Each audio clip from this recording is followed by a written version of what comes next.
ഇന്ത്യയെ സംബന്ധിച്ച് മതവും പൊളിറ്റിക്സ് തന്നെയാണ്. മതമാണ് ഇന്ത്യയിലെ പൊളിറ്റിക്സ്.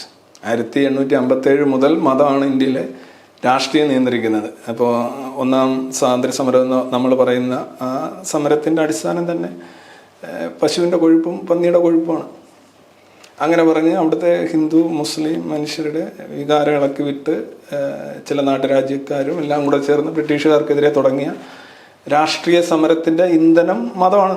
അവിടെ തൊട്ടെല്ലാം ഇതന്നെ, പശു ആയാലും മറ്റേതായാലും മറിച്ചായാലും. ഇപ്പോൾ ഇവിടുത്തെ പാർട്ടികളെല്ലാം നോക്കിയാലും ഏതെങ്കിലും ഒരു മതത്തിൻ്റെ കൂടെ നിൽക്കുന്ന പാർട്ടികൾ മാത്രമേ ഉള്ളൂ. മതേതര പാർട്ടി ഇല്ലല്ലോ നമുക്കിവിടെ.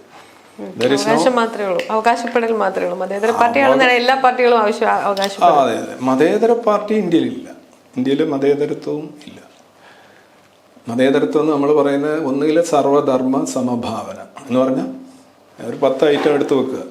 വോഡ്ക, വിസ്കി, ജിന്ന്, ഇതെല്ലാം അടിക്കുന്ന ഒരുത്തൻ മദ്യരഹിതൻ എന്ന് പറഞ്ഞാൽ ശരിയാവും.